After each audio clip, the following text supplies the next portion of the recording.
നടിയെ ആക്രമിച്ച കേസിൽ വിധി വന്ന ശേഷം ദിലീപിനെ അനുകൂലിച്ചാണ് സംവിധായകനും ബിഗ് ബോസ് വിജയുമായ അഖിൽ മാരാർ സംസാരിച്ചത്.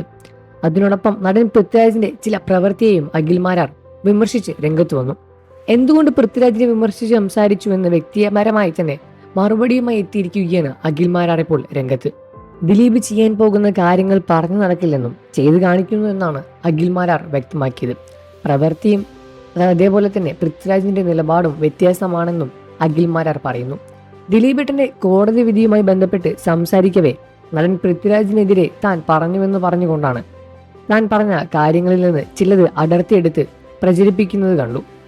ദിലീപിനെതിരെ ഉണ്ടാകുന്ന ഗുരുതര ആരോപണങ്ങളിൽ ഒന്നായിരുന്നു അദ്ദേഹം പലരുടെയും കരിയർ നശിപ്പിച്ചിട്ടുള്ളതാണ് എന്നത്. സംവിധായകൻ ആലപ്പി അഷ്റഫിന്റെയും റഫീഖിന്റെയും എന്തോ ഒരു തിരക്കഥയാണ് ദിലീപ് തകർക്കാൻ ശ്രമിച്ചുവെന്നും കലാഭവൻ ഷാജോണിനെ കുഞ്ഞുകൂനൻ സിനിമയിലെ വില്ലൻ വേഷത്തിൽ നിന്ന് ഒഴിവാക്കി യുവതാരങ്ങൾക്ക് അവസരം നൽകാതെ വെട്ടിയെ തൂക്കി ഇല്ലാതെയാക്കി എന്നിവയാണ് അവയിൽ ചിലത്. ഇതേക്കുറിച്ച് സംസാരിക്കുന്നതിനിടയിലാണ് പൃഥ്വിരാജിനെ കുറിച്ച് എനിക്ക് സംസാരിക്കേണ്ടി വന്നത്. ഇവിടെ ആർക്കും ആരെയും പേടിച്ച് ജീവിക്കേണ്ട കാര്യമില്ലല്ലോ. നടൻ എന്ന രീതിയിലോ സംവിധായകൻ എന്ന രീതിയിലോ അല്ല പൃഥ്വിരാജിനെതിരെ സംസാരിച്ചത്. അദ്ദേഹം സ്വീകരിച്ച ചില നിലപാടുകൾക്കെതിരെയാണ്, താൻ പ്രവൃത്തിക്കെതിരെയുമാണ് അടിസ്ഥാനത്തിൽ മാത്രമാണ് താൻ സംസാരിച്ചത് എന്ന് വ്യക്തത വരുത്തുകയാണ്.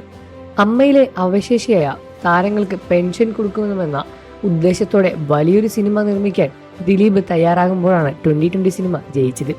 ഈ സിനിമ പരാജയപ്പെട്ടാൽ തൻ്റെയും തകർച്ച ആരംഭിക്കുന്നുവെന്ന് തിരിച്ചറിഞ്ഞിട്ടും അദ്ദേഹം അത് ചെയ്തു കാരണം സമൂഹത്തിൽ ചിലർക്കെങ്കിലും ഗുണമുണ്ടാകുമെന്ന് തോന്നൽ കൊണ്ട് തന്നെയാണ്.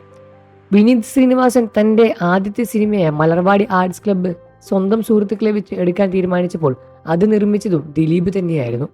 ദിലീപ് നിർമ്മിച്ച സിനിമയായതുകൊണ്ട് തന്നെയാണ് ഞാനൊക്കെ ആ സിനിമ കാണാൻ പോയത്.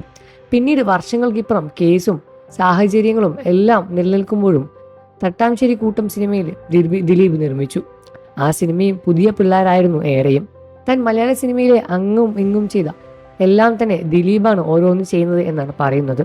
പക്ഷെ ഞാൻ എന്തൊക്കെ ചെയ്യുമെന്ന് പല പ്രാവശ്യം അഭിമുഖങ്ങളിലും മറ്റും പറഞ്ഞയാളുടെ നിലപാടുകളും പ്രവൃത്തിയും തമ്മിലുള്ള വൈരുദ്ധ്യമാണ് താൻ ചൂണ്ടിക്കാണിച്ചത്. ഒരു കാലത്ത് മോഹൻലാലിനെയും മമ്മൂട്ടിയെയും അവരുടെ പ്രായത്തിനെയും പരിഹസിച്ചുകൊണ്ട് പൃഥ്വിരാജ് സംസാരിച്ചിട്ടുണ്ട്. ബ്രോഡാഡിയിൽ മോഹൻലാലിന്റെ മകനായി അഭിനയിച്ചത് പൃഥ്വിരാജും തന്നെയാണ്. 20-25 പ്രായമുള്ള ആളാണ് യഥാർത്ഥത്തിൽ ആ കഥാപാത്രം ചെയ്യേണ്ടത്. അങ്ങനെ ചെയ്തിരുന്നെങ്കിൽ യുക്തിഭദ്രമായേനെ. മോഹൻലാല് മമ്മൂട്ടിയും പ്രായത്തിൽ കുറഞ്ഞ കഥാപാത്രങ്ങൾ ചെയ്ത് അവസരങ്ങൾ നഷ്ടപ്പെടുന്നുവെന്ന് പറഞ്ഞിട്ടും ഇതേ പൃഥ്വിരാജ് തന്നെയാണ്.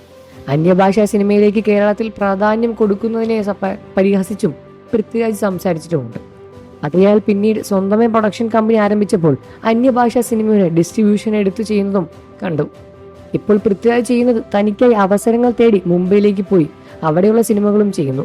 അദ്ദേഹം ചെയ്യുന്ന കഥാപാത്രങ്ങൾ കണ്ടാൽ കോമാളിത്തരം എന്ന് തോന്നിപ്പിക്കുന്ന കഥാപാത്രങ്ങളാണ് ചെയ്യുന്നത്. എല്ലാ സിനിമയിലും ഒരേ ഭാവം, കൃത്രിമത്വം നിറഞ്ഞ അഭിനയമാണ് പൃഥ്വിരാജിൻ്റെത്. ഇന്ത്യൻ റുപ്പി വരെ അദ്ദേഹം സംവിധായകന്റെ നടനായിരുന്നു. പിന്നീട് അങ്ങോട്ട് അദ്ദേഹം അഭിനയിക്കുന്ന സിനിമകളെല്ലാം അദ്ദേഹം തന്നെ സംവിധാനം ചെയ്യുന്നതുമാണ് കാണാനും സാധിക്കുന്നത്. ലൂസിഫർ വിജയമായതുകൊണ്ട് തന്നെയാണ് പൃഥ്വിരാജിനെ എന്തോ വലിയൊരു സംവിധായകനായി എല്ലാവരും എടുത്തു ഉയർത്തി വെച്ചിരിക്കുന്നത് എന്നുമാണ് അഖിൽ മാരാർ പറഞ്ഞത്. എന്തായാലും ഈ വിഷയങ്ങളെപ്പറ്റി നിങ്ങളുടെ അഭിപ്രായം എന്താണെന്ന് വീഡിയോയ്ക്ക് താഴെ കമൻറ്റ് ചെയ്ത് പറയുക. വാർത്തകളും വിശേഷവും എത്രയും പെട്ടെന്ന് അറിയാൻ നമ്മുടെ വീഡിയോ ഒന്ന് ലൈക്ക് ചെയ്ത് ചാനൽ ഇപ്പോൾ തന്നെ സബ്സ്ക്രൈബ് ചെയ്ത് സപ്പോർട്ട് ചെയ്യണേ ഫ്രണ്ട്സ്.